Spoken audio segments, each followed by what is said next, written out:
Hi, this is Peter Woolfolk speaking. Now, first of all, thank you so very much for listening to the podcast. Now, I am very excited to let you know that the podcast is now available on Amazon Alexa. You know the drill. Simply say, Alexa, play Public Relations Review Podcast, and she'll take it from there. And again, thank you for listening. And if you enjoy the program, please become a subscriber. Now, on to the podcast. We have made it. Launching January 2019 with determination and still having questions about how I would locate and have guests from all across America, we have reached a special milestone. What follows is our 100th episode of the Public Relations Review Podcast. Thank you for being a listener. And a special thank you to each of my guests from all across America and in several foreign countries. This podcast has grown and now attracts listeners from all around the globe. I look forward to continuing to bring you a wide range of public relations issues, topics, and other matters of interest. Now enjoy my special guest, the 2022 National Chairlady for the Public Relations Society of America, Dr. Felicia Blow. Now on to the podcast.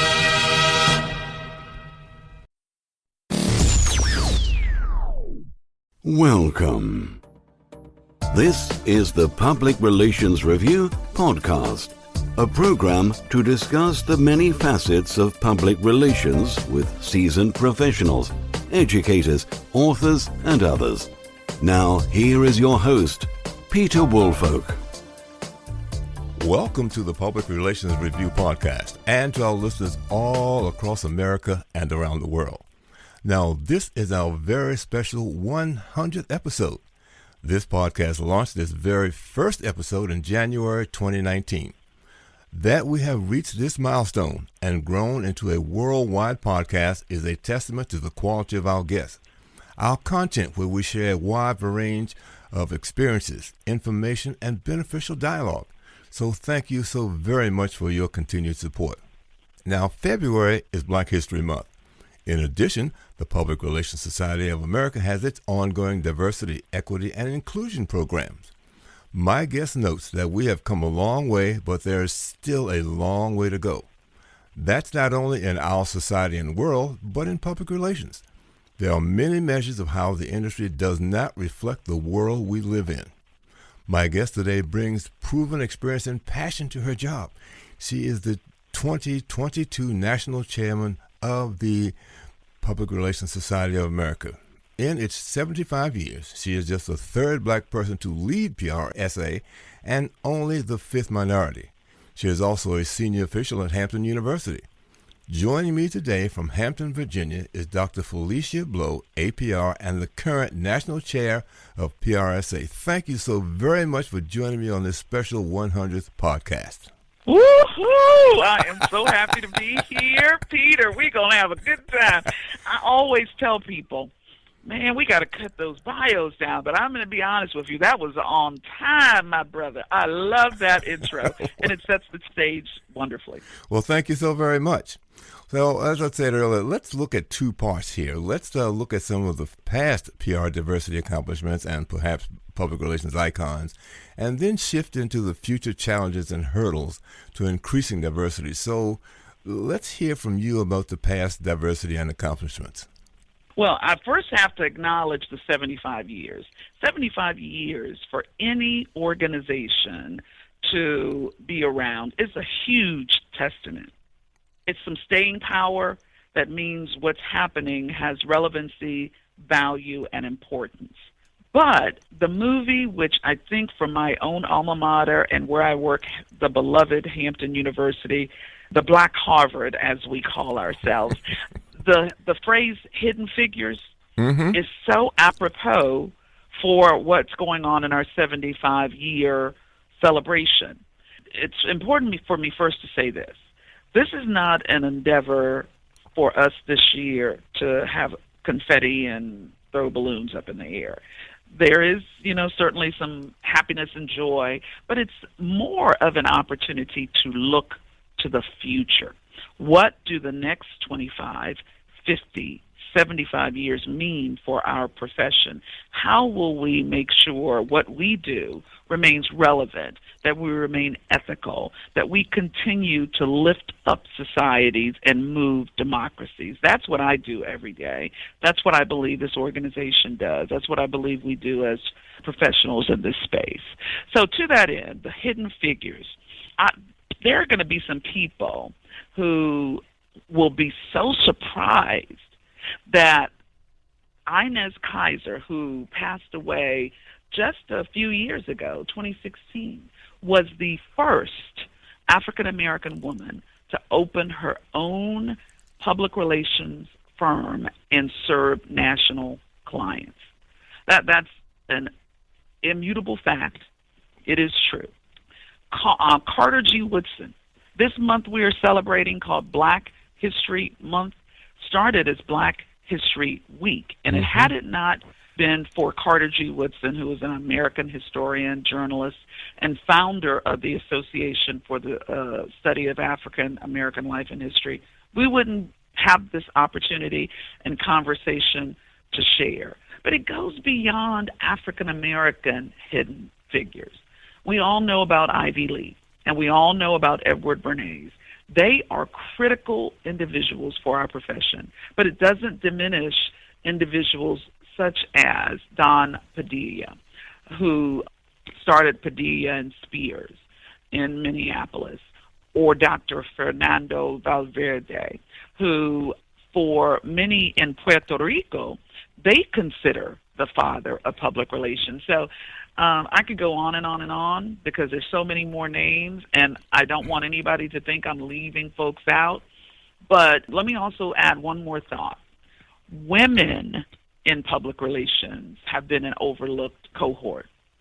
So Barbara Hunter is one of those folks that comes to my mind who's still doing her thing today, founder of Hunter PR in New York, and is a pioneer and renowned professional. Betsy Plank. I mean, the list goes on, but for some reason, we fixate as human beings, as individuals, on just a couple of people. And I think this is our opportunity to remind folks and laud the Patrice Tanakas, the John Awadas of the world, the Manuel Alonsos, who are doing and have done great work. It's in no way diminishing the majority community contributions.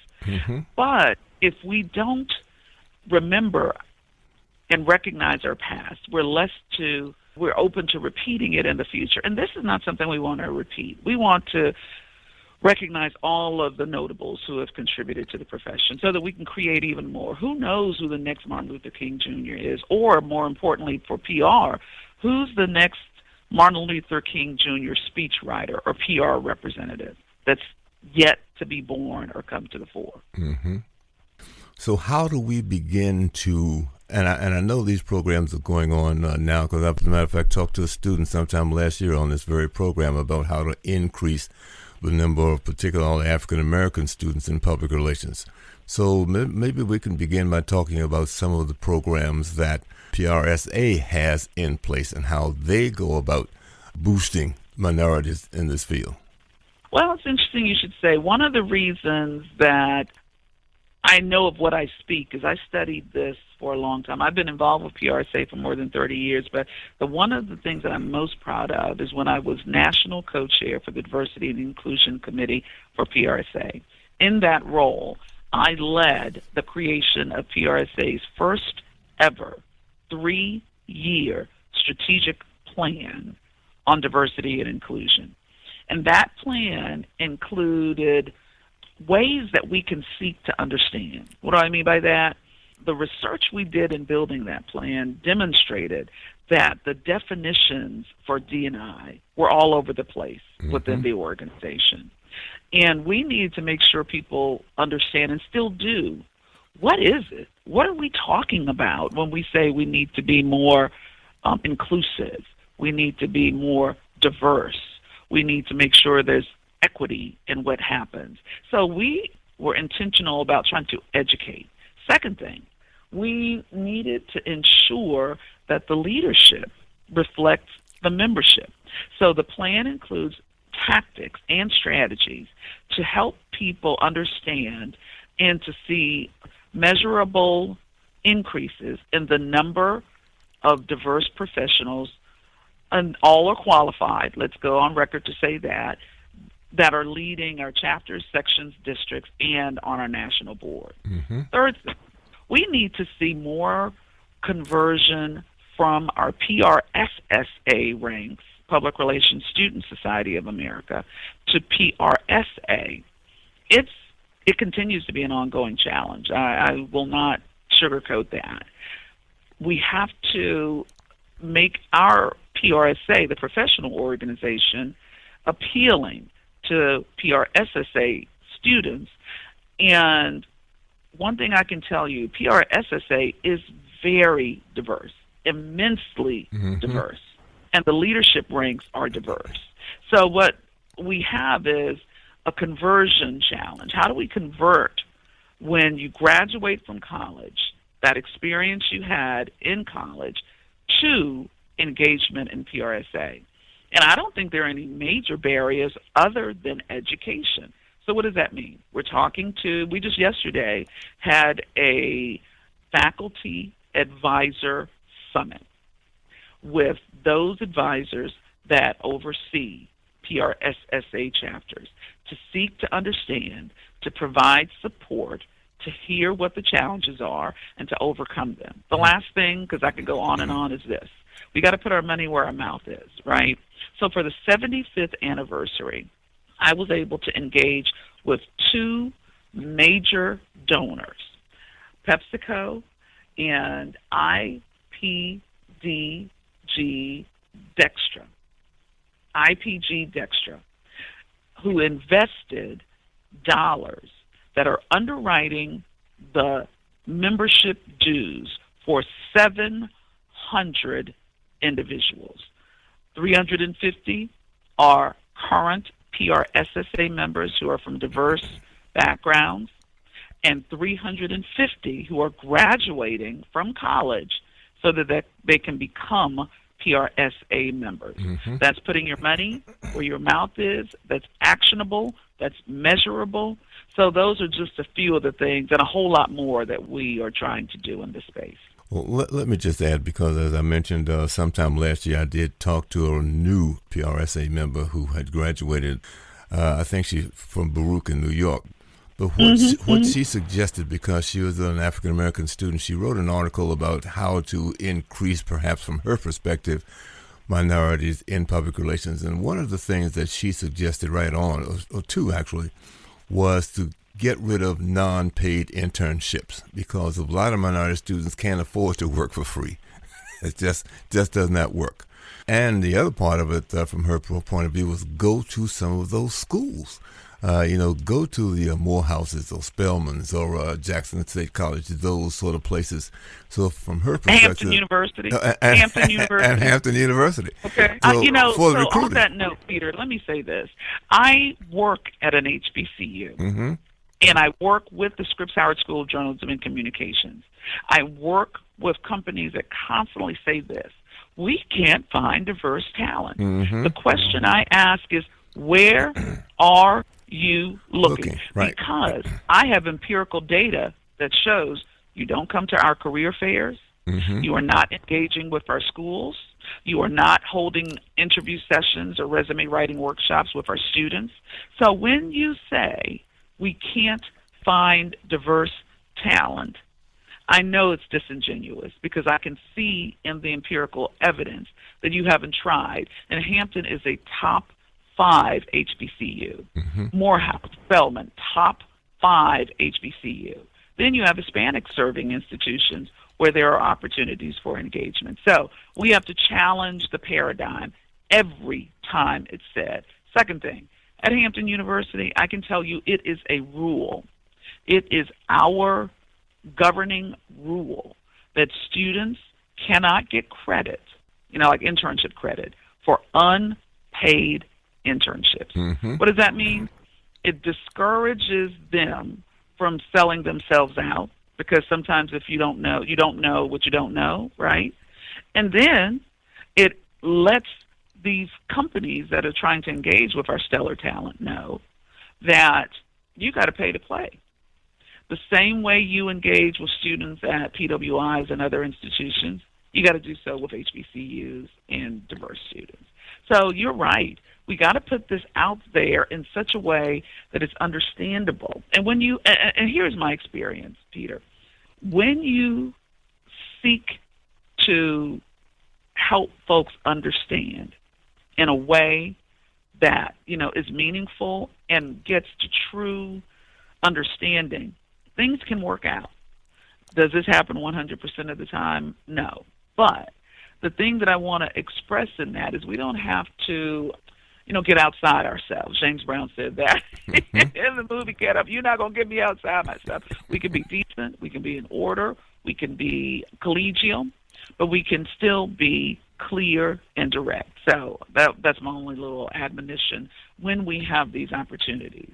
Well, on top of that, I also think of Native Americans. I think I did a program sometime in the middle of last year with my very first Native American public relations person, and she talked about the challenges that she had in terms of coming up through the ranks. She still works on a Native American reservation. And, I think the other part is when I heard reservation, I had no idea how large those areas are. We're talking about hundreds of thousands of square miles, cities, buildings, all that other sort of stuff. So sometimes we don't fully understand when somebody uses one word, how that translates into something else.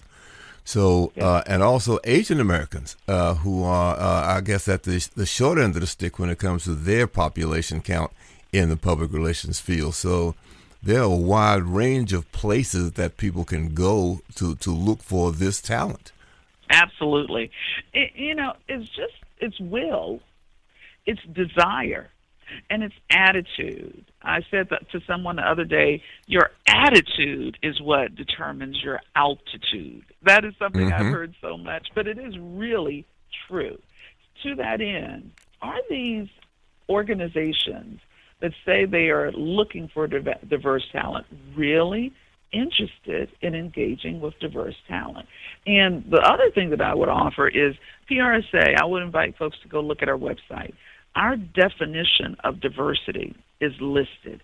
And the reason we listed that diversity definition is to expand people's points of view on what diversity is. Remember, when we did our research, we started out with surveys, focus groups, quantitative analysis, et cetera, of different stakeholder groups. It was all over the place. Some people thinking that D&I means EEO or tokenism. Some people thinking it's just black and white. Some people not being clear that it includes age and ability and weight and religion. It is complicated. It is no easy fix. I still think race in America is one of the most difficult things for us to try to overcome as a country, as a nation, but it is possible. It is possible. And I think communications, what we do every day, day in and day out, that's the way we overcome. What we do helps change the paradigm. What we do helps influence the conversation. What we do will bring people together. So I take to heart what you say about that there's so many diverse groups that need engagement in our health, and we shouldn't overlook them. I had somebody tell me the other day, and I couldn't believe it. Felicia, when you see race, I think you only see it in dimensions of black and white. And I'm going, how on earth? So I took that as a moment to really reflect, because I was brokenhearted about that, because I like to see myself as an ally and an advocate for all dimensions of diversity, right? And so what it means is that we all have to work harder, be more open to feedback, and do our best to engage with people that are outside the space in which we live. And I keep talking about communications, right? Because, one, I'm chair of PRSA this year. I only get 1 year this year, and I'm going to do my best to make it rock, make it hot, make it impactful. So I would be remiss if I didn't say come to ICON, which will be in Dallas, the Dallas-Fort Worth area of Texas, November 13th through 15th. It's going to be life-changing. I also need to say what we do lifts democracy. It helps create a civilized society. We have an important role.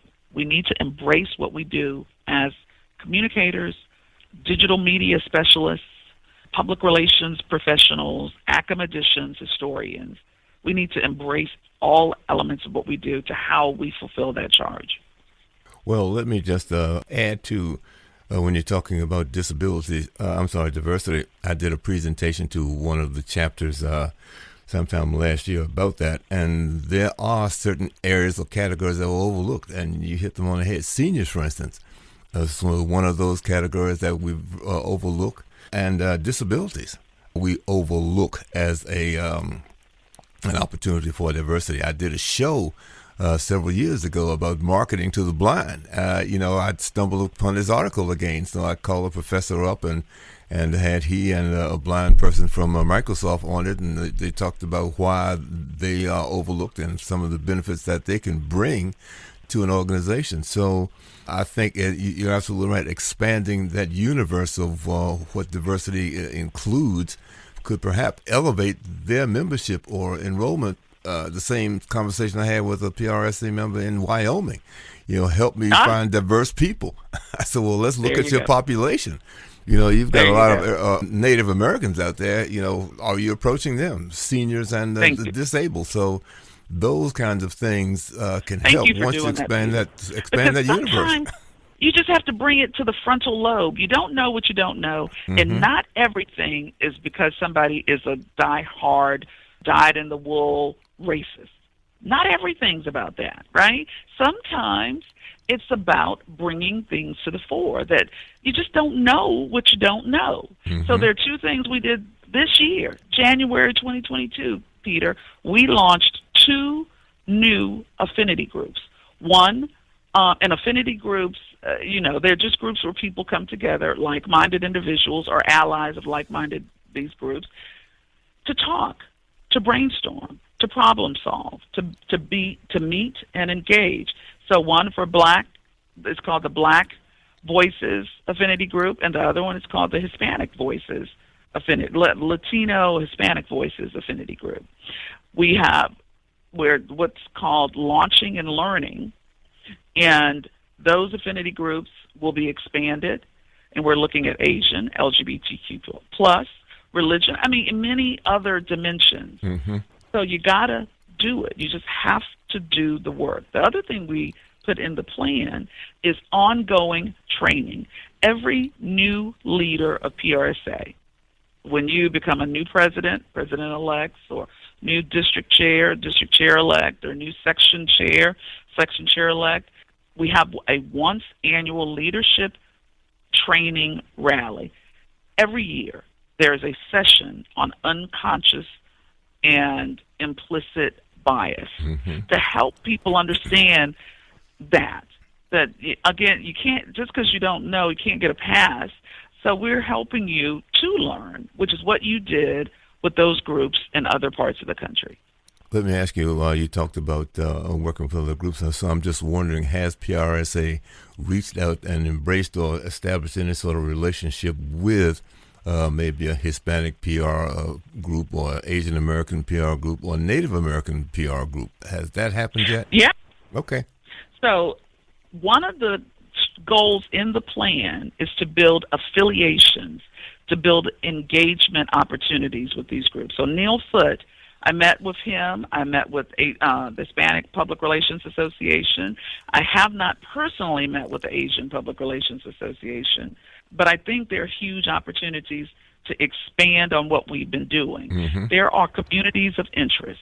There are ways that we can partner and build on, our strengths, because I look at leadership organization building this way. One company can't do it all. Ford, cannot make Coke or Pepsi products, right? Mm-hmm. You need two different organizations. But I will bet you, if there's a strategic alliance opportunity, those 2-3 powerhouse companies can come together and not worry about stealing market share from one another. So with that in mind, I want to put it out there again to anyone listening. As chair of PRSA for 2022, I have as a priority to see ways, to look at ways where we can partner on those areas that make sense for us. Mm-hmm. And disinformation and misinformation could be that platform where we, meet with Congress, where we have conversations around the impact, the very negative impact of mis and disinformation and how we can work together to overcome it. So glad you asked it. I had no idea I was going to say that, but boy, I'm glad I did. So it's out there in the universe now. You got to speak it, and it comes to life. So. Well, Felicia, thank you so very much. Have we covered, or let's say, have we missed anything that you think that we should have in this conversation now? It's the 100th episode. I am so honored and thrilled to be here for this conversation. So I'm going to ask you that question because it's your show, and I could talk all day about this. But we've covered a lot of ground, my brother. Well, thank you so very much, and I've taken notes. I made sure that I got in those things that I needed to get in. So, with that being said, I really want to thank you so very, very much for being my guest today. It's my pleasure. My pleasure indeed. I'm honored, and I really appreciate the opportunity. Well, that having been said, let me also thank my listeners, and certainly appreciate your continued support. And if you've enjoyed the show, please leave us a review, and most importantly, also share this information with your friends and colleagues. But also be certain to listen to the next edition of the Public Relations Review Podcast. Have a great day. This podcast is produced by Communication Strategies, an award-winning public relations and public affairs firm headquartered in Nashville, Tennessee. Thank you for joining us.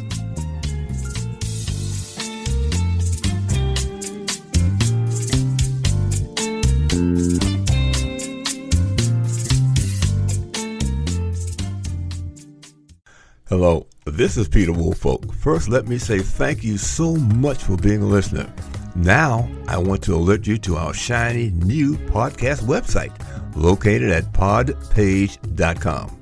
However, you can go directly to the podcast site located at publicrelationsreviewpodcast.com. There, you can contact me through email. You can leave a voice message. You can leave a review. You can read an episode blog and frequently learn about the podcast guests. You might also want to suggest podcast topic ideas or even suggest a guest. You can also let me know if you would like to receive our podcast listener logo that you can post on your social media. So I look forward to hearing from you about our new podcast website. Thank you so much for listening to the Public Relations Review Podcast, and have a great day.